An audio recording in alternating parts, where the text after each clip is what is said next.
How's everybody doing? Great to be learning with you on a Tuesday. Yom Shlishi. Let's light up the darkness. And evening is almost settled in here, and that means we're entering Hoshana Rabbah. An amazing, amazing, uplifted day in the calendar. And many would say the end of the penitential season, as it were, the end of the atonement, the season of atonement, right? That began in Elul, the last month of the year, preparing for Rosh Hashanah, when it was decreed what would happen in the year, but you could change the decree with a deep and profound and honest atonement during those 10 days of awe going into Yom Kippur. And then you've got that new you that you're working on, the fragile new you, in some senses represented by the sukkah. And so we have this whole, Sukkot, and then this is it. Hoshana Rabbah is the last day. We'll be doing a musical Hallel by us at our shul tomorrow. I intend to broadcast that. There will not be AT Daily tomorrow because that's just long davening and a lots to do on Hoshana Rabbah. But Hoshana Rabbah, the great salvation, that's what it means. And so this is a day in the calendar that is supercharged with an energy, a positive, beautiful, divine energy. If there's something you really need in your life, your prayers have extra oomph on this day of Hoshana Rabbah. And among your prayers should be, please, God, give me clarity so I can understand what I need to change in my life, what's working, what's not. Please, God, give me strength to make those changes. And, of course, anything else that you need. May all your worthy prayers be answered. Who's in the house? Yehud in South Carolina, Stephen in New Hampshire, Shendor in the Bronx, Melissa in Great Neck, Bella in Florida, Sharon in New Jersey, Guy in Ohio, Jonathan, Shalom from the Sukkah in LA, Karen in Northern California, Paula and Lorraine in Texas, and Joe in the Inland Empire, Tom wishing one Hag Sameach, Bill in mid-Missouri, Carol in West Palm Beach, Sharon's in the sukkah where it's a bit chilly. Yeah, it's a different proposition being in the sukkah in LA versus New Jersey. And do we have anyone in Montreal? Because I have a lot of friends from Montreal, and they tell me, yeah, Sukkot, especially a late Sukkot like this here in Montreal, very different proposition than LA. Belle in Texas, Chaim in Florida, Marjorie in Georgia. Welcome, everybody. We are still talking about the daughters of Zelophehad, the wise and righteous daughters of Zelophehad.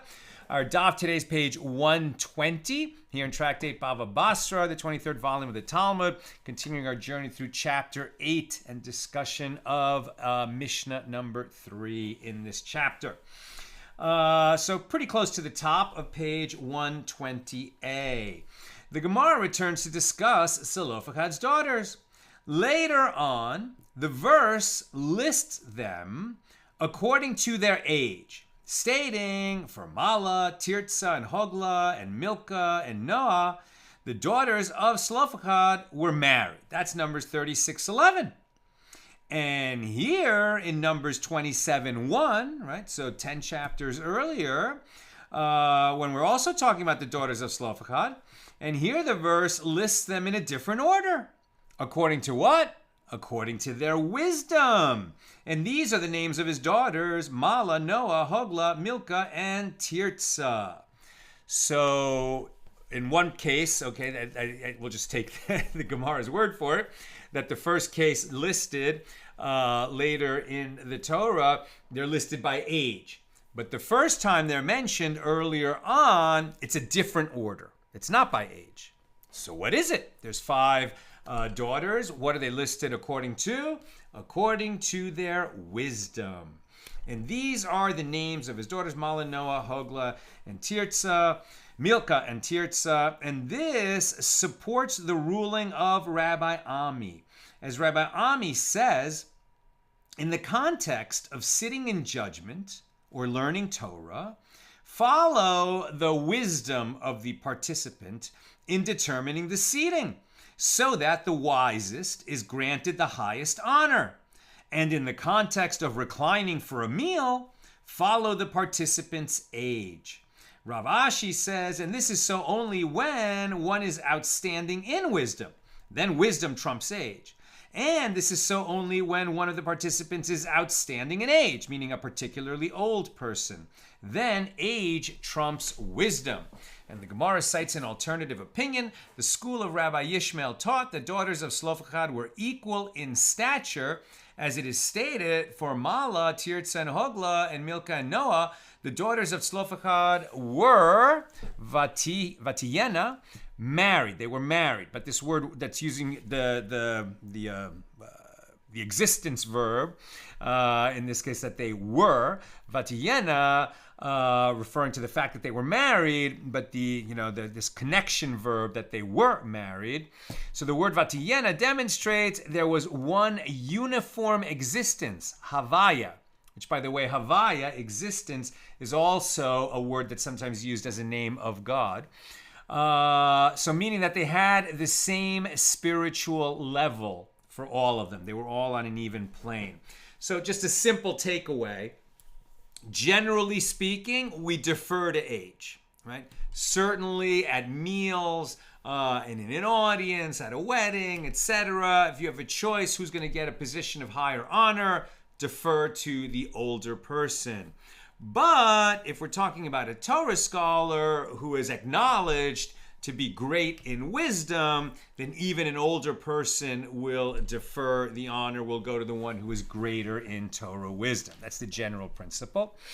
Rav Yehuda says, and by the way, this idea of according honor where it is due, particularly to Torah scholars, and our elders, is something that, I think it was pretty common for most of human history, and now it has come to seem old-fashioned and something that's just not done so much, especially in our youth-obsessed society, and that's a real loss to our society. But for example, if you go to a yeshiva, all the students in any classroom will stand up when their Rebbe, when their teacher walks in. And that's a beautiful mark of respect. I think immediately, starts that class off in a more dignified manner. And I think just automatically, because of that physical standing up and sitting down, acknowledging the honor of their teacher, the students are just going to be more receptive and less likely to goof off in that classroom. It's a nice thing. And we've seen it elsewhere. It's at least a custom. I'm not sure if it's a halacha or not. I think it might be a halacha. The mitzvah is, it's the fifth commandment of the 10 commandments, honor your father and mother. And one of the ways that we do that is when our parents walk into a room, we should stand. The same way that students should stand for a teacher that they honor and respect, we should stand when our parents enter a room. Tell your kids. Okay. Rav Yehuda says that Shmuel says the daughters of Zelophehad were permitted to marry members of any of the tribes. As it is stated, let them be married to whom they think best. Numbers 36:6. So our antenna goes up because we've already seen earlier that the whole issue, right, was that their father died in the wilderness. He left no sons. So the daughters came to Moses and the Kohen Gadol, who was Eliezer at that time, and the elders, the princes, and the rest of the congregation, and said, our father died of his own sin. He was not of the assembly of Korach. He was not among those rebels. He left no son. So, do we, his daughters, inherit? Moses, asked God, let me check with the boss. Yes, indeed, you inherit. And then we recall that they were told, but so that your portions of land, that you are part of a tribe, I think they were part of the tribe of Manasseh, so they were told, at least try, if not outright commanded, to marry husbands from within your tribe, so that these portions would stay within that tribal area in the land of Israel once the children of Israel finally entered there. So here we're being alerted to the fact by Shmuel that, the plain meaning of the text is let them be married to whom they think best. So it seems like they don't have to marry within their tribe. So right away the Gemara says, but how do I realize the meaning of the continuation of the same verse?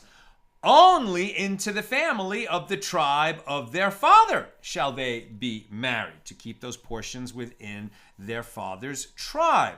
So very interesting. If you put the two parts of the verse together, it just says, stay within the tribe, right? Let them be married to whom they think best. Only into the family of the tribe of their father shall they be married.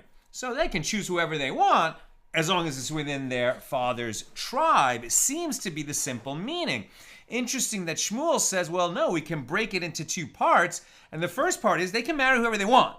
And then the second part is, it seems like a recommendation. It would be better. It's good advice, but it's not a commandment. So are they permitted to marry outside of their father's tribe or not? Let's keep reading.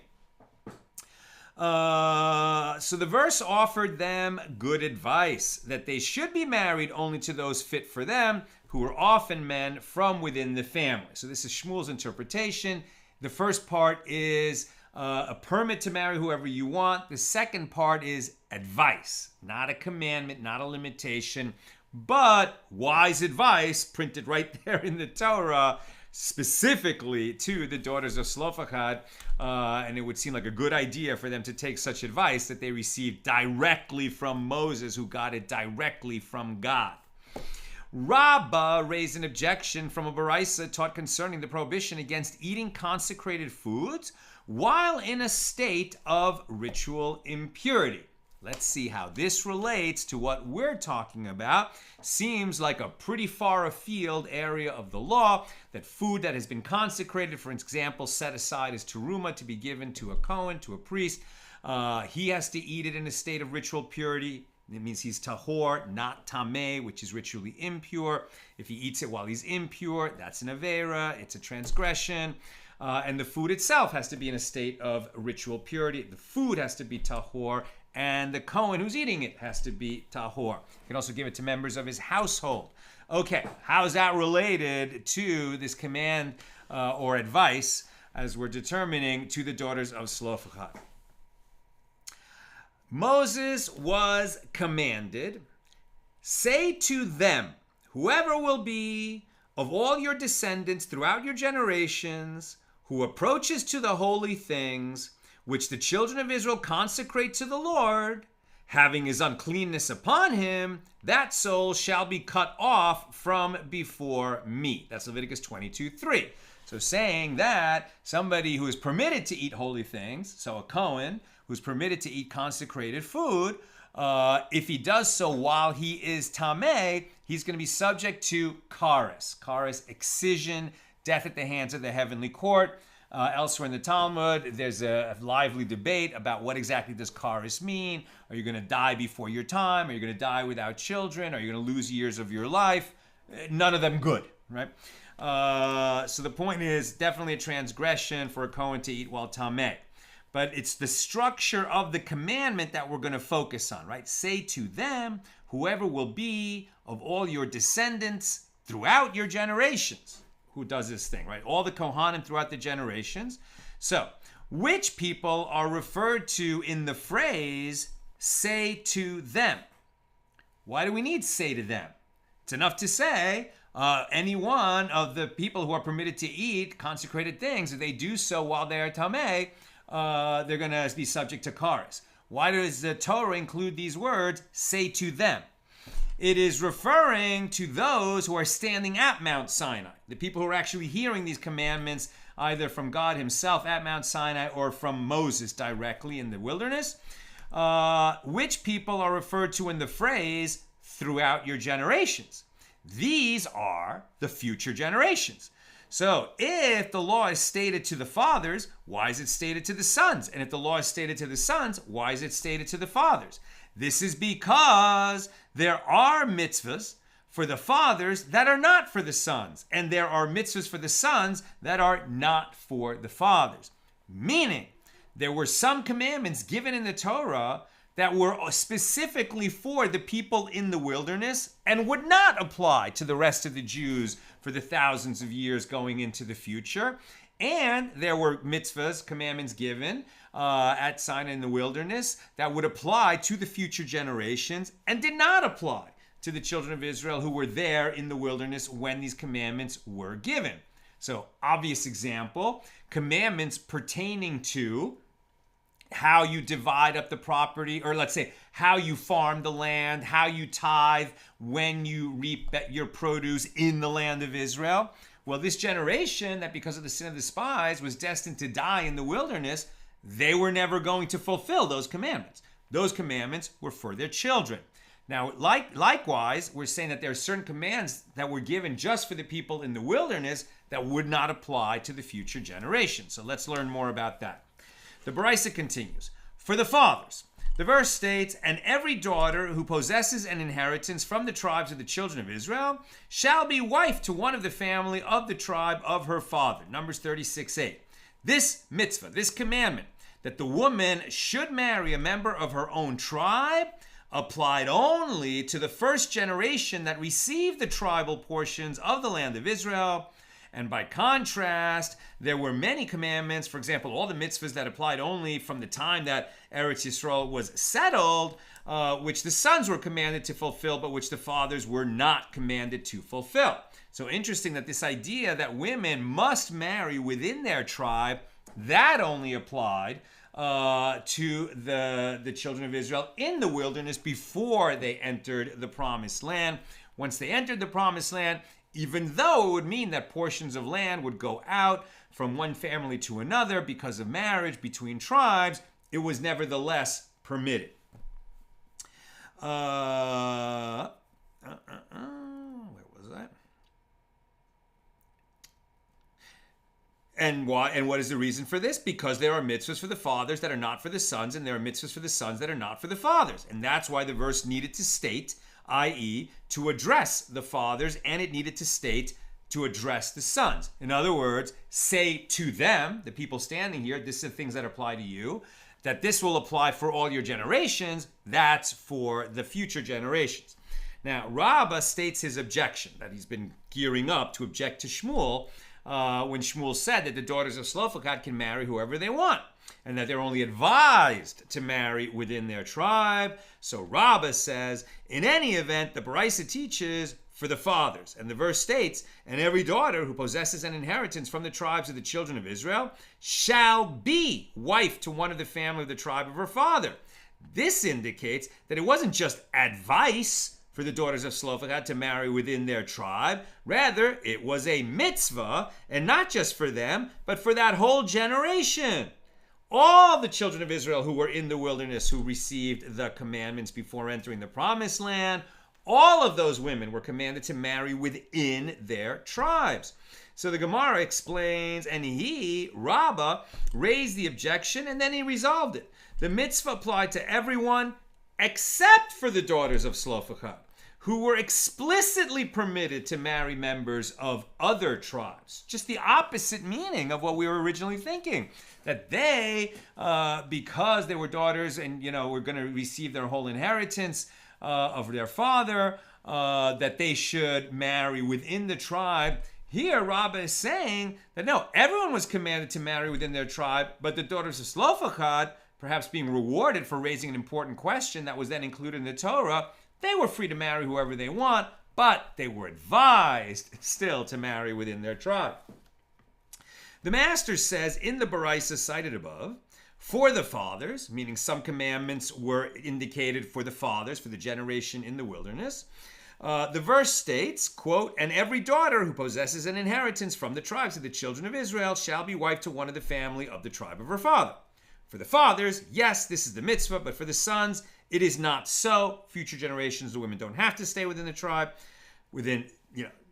by tribe here we're talking about the tribe of Judah, the tribe of Levi, the tribe of Gad and Reuben and Shimon, etc. They must marry Jewish. That's certainly a commandment. Okay. For the fathers, yes, this is the mitzvah. For the sons, it is not so. So the Gemara asks, from where may it be inferred? And Rava said that the verse states there, this is the matter that the Lord has commanded in Numbers 36:6, meaning this matter will not be practiced except in this generation, the ones in the wilderness.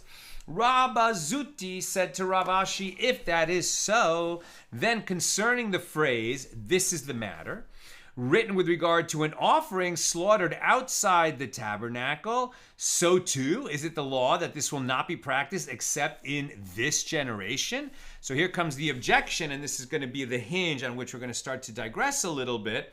They're saying that, okay, well, your evidence, your scriptural evidence that this commandment that women marry within their tribes, among the tribes of Israel, that this is only for that generation, is based on this phrase, this is the matter, right? What is it? Zois devar? Zeh hadevar, right? Zeh hadevar, this is the matter. And that teaches that it's just for that generation. And the objection is, but wait a minute, there's other commandments that are in the Torah that are introduced with the words, Zeh hadavar, this is the matter. And they're not temporary laws just for this generation. They're definitely eternal laws. And here's an example, that you cannot slaughter offerings outside the Mishkan, outside the tabernacle. And eventually the tabernacle would be replaced by the Beis HaMikdash, by the holy temple. Okay, but that's the place that God chose for the offerings to be brought.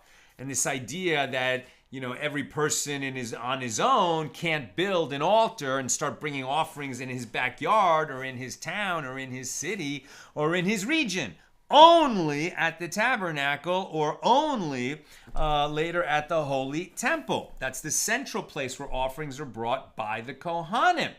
And it would be a transgression to do otherwise. And if that law is being introduced by the words Zeh hadavar, this is the matter, then how can you say that Zeh hadavar implies that it's only temporary? That's certainly eternal. So let's keep reading.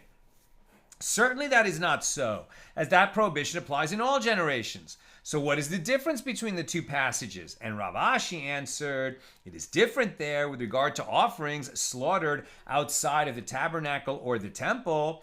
Why? As it is written, throughout their generations. Leviticus 17:7, indicating that the prohibition is in effect in all generations. So if it had only said Zeh hadavar, it might have only been in that generation. But since that includes both Zeh hadavar, this is the matter, and the phrase for all your generations, now we know it's that generation and all future generations. 120b, Rabba Zuti asked Rav Ashi about another instance of the same phrase. In the case of Zeh hadavar, written with regard to the heads of the tribes, in the introductory verse to the laws of vows. Right? So when somebody makes a vow before God, he didn't need to do that. The sages always advise, don't make a vow. How do we begin Yom Kippur? With Kol Nidre, when we said, every vow that we're going to make in the coming year, we don't mean it, because we don't want to be bound by our vows, because once you're bound by a vow, you created a law that didn't exist before, but now it's a law for you. So when you make a vow to abstain, let's say from a certain food or from the property of a certain person, you didn't need to do that. You shouldn't have done that, but you did it. Okay, so now if you eat that food or you benefit from the property of a certain person, now you have violated your vow. So sometimes people make vows, when they're emotional and then they regret it. Here we're going to be talking about somebody who made a vow. How does he get out of it? Right? How does he get his vow nullified? That's what we're going to be talking about. So that law is also introduced with Zeh hadavar. This is the matter. And this is written with regard to the heads of the tribes, right? The princes. The heads of the tribes have special authority. In what way?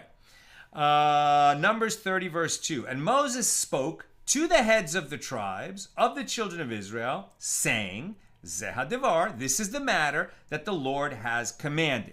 And this is also a case that the law, and is it also the case that the laws of vows will not be practiced except in this generation in the wilderness? Obviously not. We know that that's for all generations. So Rav Ashi said to him, the law in that case, the laws of vows, is derived through a gezerah shava. That's being translated here as a verbal analogy, meaning that when the same word or the same phrase appears in two different laws, then a sage, the earlier sages, we don't make new gezerah shavas, but when there's an established verbal analogy linking two laws through a word or phrase that is common to both of them, then we can learn out something about one law from the other law. How so?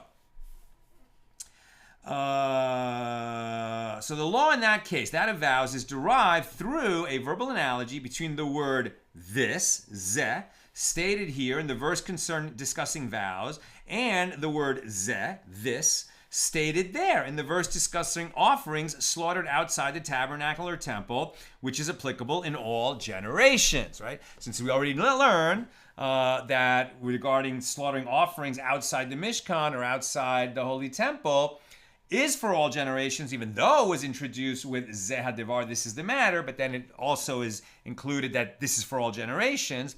Now we have another area of law, who's going to nullify vows, that's introduced with this is the matter. But they're going to say, yeah, but just because that law, which seemingly is for all generations, is introduced with this is the matter, we're going to tie it to the law about offerings outside the tabernacle and say that just as that one is for all generations, so too the law of vows is for all generations. That's how they're making the gezerah shava, the verbal analogy. The Gemara asks this law concerning the daughter inheriting her father's portion. Let it be derived through a verbal analogy between the word this stated here with regard to the inheritance and the word this stated there in the verse discussing offerings as well. We started this whole thing by saying Zehadivar with regard to that the women in that generation should only marry within their tribe. Now you're saying that, okay, well, this is the matter is in three areas. About women marrying within their tribe, about offerings being brought outside the tabernacle, and about who can nullify vows. And only the one in the middle says this is for all your generations. So that's the distinction between the women marrying and the offerings being brought outside. Well, why not say that just like the law of vows, which includes the word this is the matter, we're going to extend it for all generations, just like the offerings. Why not say that the prohibition on women marrying outside their tribe, why don't we extend that for all generations through the same gezerah shava, because the phrase is used in both places? The Gemara rejects that comparison. What is this suggestion? Granted, there, with regard to offerings slaughtered outside the tabernacle or the temple, and with regard to vows, the phrase Zehadivar, this is the matter, was necessary for deriving other laws through the gezerah shava, through the verbal analogy, as will be explained further down. Therefore, the term may also be employed to teach that the law applies in all generations. But here, with regard to a daughter's inheritance, for what other law was this phrase necessary? If the law truly applies for posterity, let the verse be silent and refrain from addressing when this law applies by not stating this is the matter. And I would know that it is for all generations, as is the case with all other mitzvahs. In this situation, this is the matter is not coming to link to, by gezerah shava, to the fact that it's going to be for all generations. Rather, it's here to tell you that it's not for all generations. It only applies to these people. The Gemara explains what is the verbal analogy for which the phrase was necessary. As it is taught in a baraisa, it is taught here with regard to vows. Zehadivar, this is the matter. And it is stated there with regard to offerings slaughtered outside the tabernacle or temple. Zehadivar, this is the matter. And just as there the mitzvah applies to Aaron and his sons and all Israel, so too here with regard to vows, the mitzvah applies to Aaron and his sons and all Israel. And just as there the mitzvah applies to the heads of the tribes, as stated explicitly in the verse cited above, so too there, with regard to offerings slaughtered outside the tabernacle or temple, there is particular relevance to the heads of the tribes. who are, going to have a responsibility for bringing offerings. The Gemara analyzes this baraisa. The master says, just as there with regard to offerings, the commandment applies to Aaron and to his sons and all Israel, so too here with regard to vows, the mitzvah applies to Aaron and his sons and all Israel. So the Gemara asks, with regard to what law is this verbal analogy stated? Rav Acha bar Yaakov says, this is written to say that the dissolution of vows can be performed by 3 laymen, with no particular expertise in the laws of vows, just as the prohibition of offerings slaughtered outside the tabernacle or temple applies to all of the Jewish people, including laymen. And in fact, in terms of having a vow annulled on Rosh Hashanah, right, the Erev Rosh Hashanah, that morning, we all sat in groups where each person says, I regret all the vows that I made, either knowingly or unknowingly. And you say that in front of 3 other guys, and you make your whole recitation about all the vows that you might have made or did make or will make, and that you regret all of them. And then the 3 other guys say, we heard you, and as a court of 3, we release you from all those vows. And, we're not experts. We're just guys at Shul who do that for each other. So that's an example of 3 laymen releasing somebody from his vow, which we still do today. Now, the Gemara objects.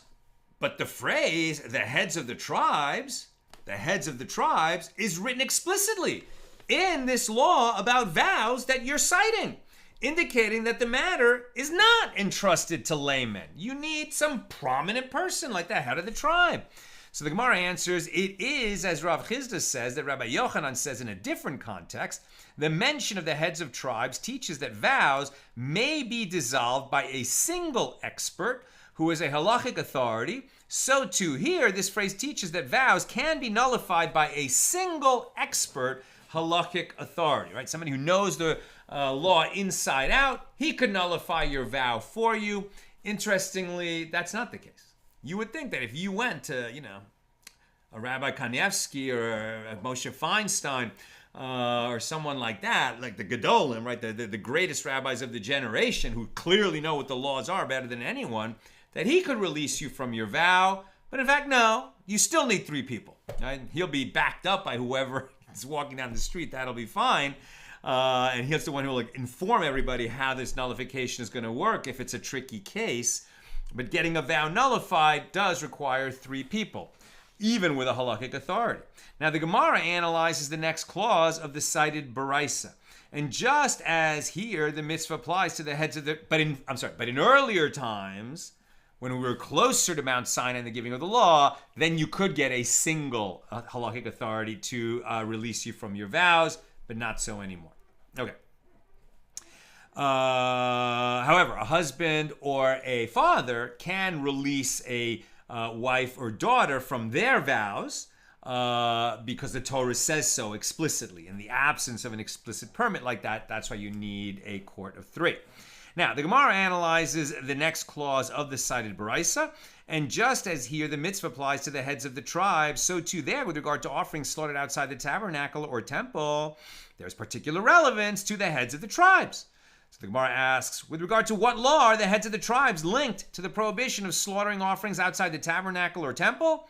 And Rav Sheshes says this is written to say that there is a concept of requesting dissolution of consecration of consecrated property, just as one can request a dissolution of a vow. A vow is more like, I won't eat such and such. Consecration means, I give this field to the temple treasury. You've consecrated it.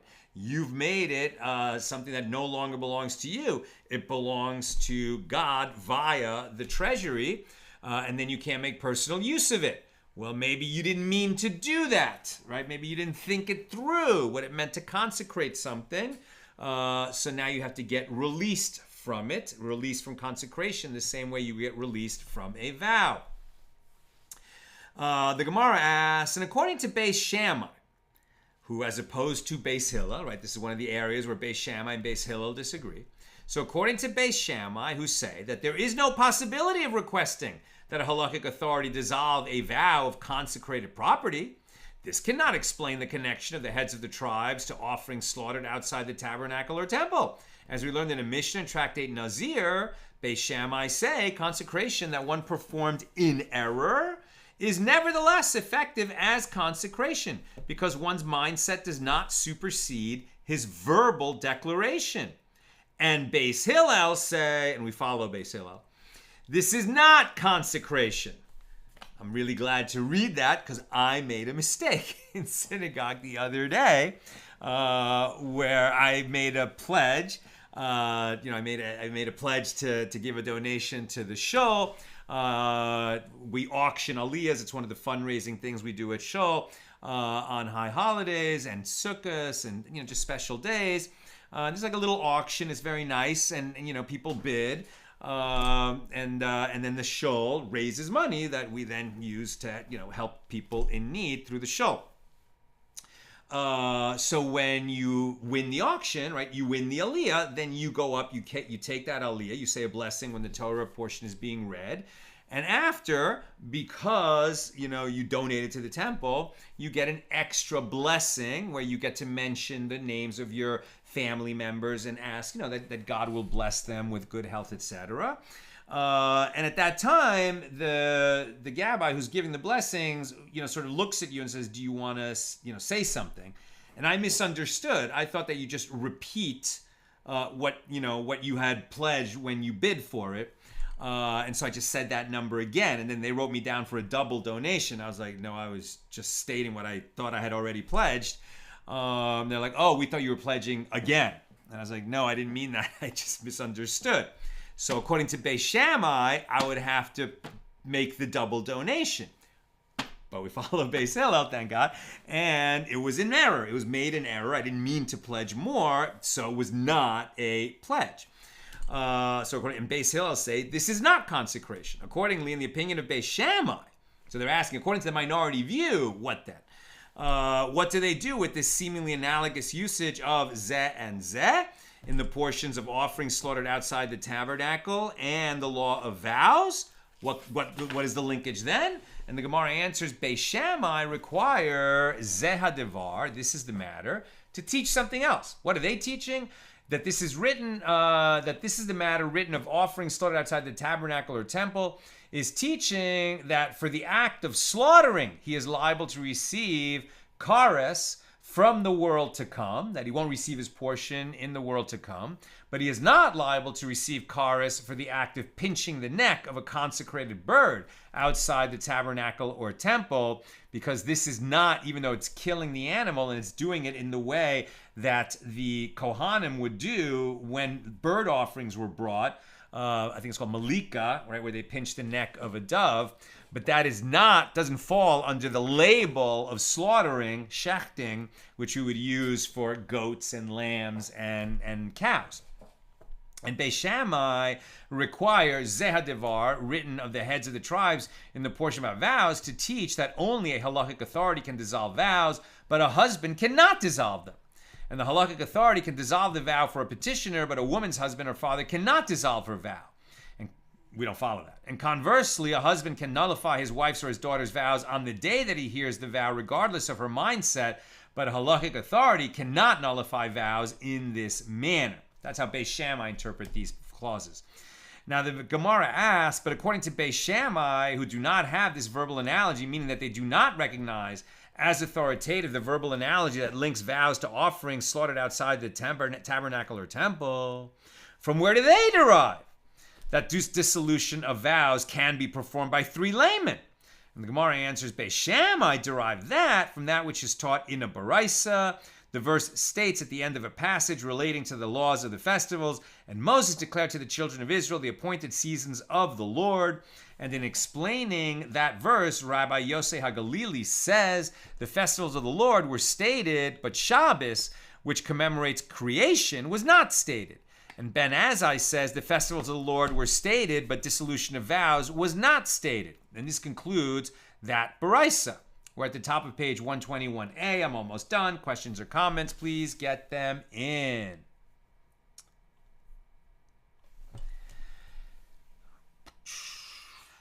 So the Gemara recounts that Rabbi Yosei Bar Nassan learned this Baraisa and did not know how to explain it. He followed Rav Sheshes to Nehardea in order to ask him about it, but he did not find him there. And he followed him to Mechoza and found him there. And he said to him, what is meant by Rabbi Yosei HaGalili's statement, the festivals of the Lord were stated, but Shabbos, which commemorates creation, was not stated? What does he mean? As Shabbos of creation is explicitly mentioned in that section of the Torah. What do you mean it's not stated? So Rav Sheshes said to him, the festivals of the Lord require sanctification by the court. This means at the start of the month, which is dependent upon the appearance of the new moon, which determines when the festivals land, right? Now the calendar is set sort of for all time, and you can look on, headcal.com and find out what day of the week and what day in the in the secular year Rosh Hashanah is going to come on 100 years from now. But in ancient times, as we've discussed before, you couldn't predict that into the future because the new month would only be sanctified as the new month when people came and testified before the Sanhedrin in Jerusalem that they had seen the new moon, and they were questioned, and they had to show that they know what they're talking about. And then they would say, okay, the new month has begun, and then the word would go out that the new month had begun. And if it didn't begin that day, it would begin the next day. But it's a very different process. I mean, imagine that the calendar's not set until the Sanhedrin in Jerusalem decides that the new month has begun based on the testimony of witnesses. So that's an invitation by God to the Jewish people to participate in the Hebrew calendar, right? It's an amazing thing. So they participate in the holy days of the festival days. When do they actually happen? By contrast, Shabbos comes every 7 days, no matter what. Nobody has to sanctify or declare this is going to be Shabbos. God said when Shabbos is, and that's always going to be the case. Every 7 days, it's Shabbos. And that commemorates the creation of the world when God rested on the seventh day. So what does this mean? So Rav Sheshes said to him, the festivals of the Lord require sanctification by the court. Shabbos, which commemorates creation, does not require sanctification by the court. Shabbos is sanctified every week, independent of any court action. It might have entered your mind to say, since Shabbos is written in the Torah adjacent to the festivals, that it should also require sanctification by the court, as do the festivals, and maybe there should be some pro forma thing where every week the Sanhedrin in Jerusalem would say, and it's Shabbos now. They would never not say it, but maybe they needed to actually say it. Lest you think that, it's not the case. Rabbi Yosei Bar Nassan asks, what is meant by Ben Azai's statement, the festivals of the Lord were stated, but the dissolution of vows was not stated? After all, the Torah writes explicitly about the dissolution of vows. And Rav Sheshes answered him, the festivals of the Lord require experts to determine when the months begin and when the festivals will be observed, according to when the new moon is seen in the sky. But the dissolution of vows does not require experts. Laymen can do it, which is how we got into this topic. And the Gemara questions this explanation, but it is written, the heads of the tribes, Numbers 30 verse 2, in the portion discussing the laws of vows. How then can it be said that vows can be dissolved by laymen? And Rav Chisda says that Rabbi Yochanan says the phrase teaches that vows can be dissolved by a single expert authority. A single man can do it. A lone man can do it if he's an expert authority. If he's not an expert, it takes 3 laymen. This is no longer the case now. It always takes 3, even with an expert. But in the past, a single expert could do it. In any event, the Gemara has established that Beis Shammai can derive that dissolution of vows can be performed by laymen in the manner stated by Ben Azai, as explained by Rav Sheshes. And that's where we'll knock off. No, I'm going to take questions in a moment, but no class tomorrow, Hoshana Rabbah. No class Thursday, Simchas Torah. 1 year anniversary of, we all know what happened last year. And then no class Thursday, Shmini Atzeret. No class Friday, Simchas Torah. Then it'll be Shabbos. But then we will resume our regular schedule Saturday night, right? And it's getting earlier and earlier, so it's not so onerous.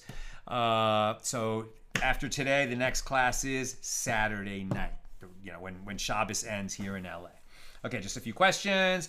Sharon, I was at weddings in Lakewood, where when the rabbi entered in the hall, their students and congregants would stand. When I taught that mitzvah to my students, I had them stand when the rabbi or the chazan came into the room, and they had a blast doing that, and they saw it as kind of a fun, joking type of activity, but they nevertheless did it. Very nice.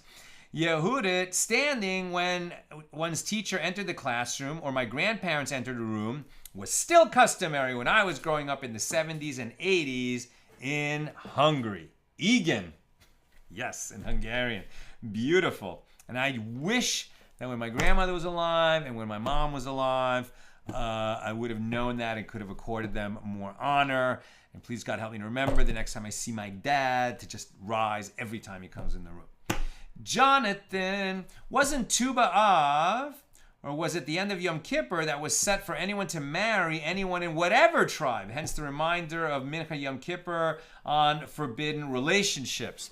Interesting, right? Tu B'Av was sort of like the Jewish Valentine's Day, when the women would go out in borrowed clothing, so you couldn't tell the difference between rich and poor, everyone dressed in white, with advice given to the men to select women of wisdom, of virtue. Don't just go for a pretty face, go for the whole person, especially those inner, much more important qualities. Right, and Yom Kippur was sort of also when people are wearing white, and that was the link to Tu B'Av. And exactly, by Mincha, what is the Torah reading? It just seems like, why are we reading this on Yom Kippur? All of the prohibited relationships, you can't, marry your niece or your cousin or, your aunt, all these people that are prohibited to you as incestuous relationships, and there's a bit of a linkage there. Very good. And finally, Sharon, I know it's pretty specific in numbers that the daughters of Zelophehad had to marry with their own tribe for inheritance reasons. Why would they change the interpretation of such a specifically stated ruling directly from God? Great question. It seems that in the end, they said, well, we have to ask. We have to ask the question because it seems like that phrase, taken out of context, says that they can marry. In the end, they didn't. They married within the tribe. And why did they do it? Because they were specifically commanded to, or because they were strongly advised by God? So they did it. They definitely did it. But perhaps they're saying, listen, they had the option, but it was just part of their sort of merit package that they took God's advice through Moses. That's what I've got for us today. May you have a wonderful, uplifting Hoshana Rabbah, Shmini Atzeret, and Simchas Torah, and Shabbos. And I look forward to our next time together when we reconvene Shabbos night, Motzi Shabbos, this Saturday night. All the best, my holy sister.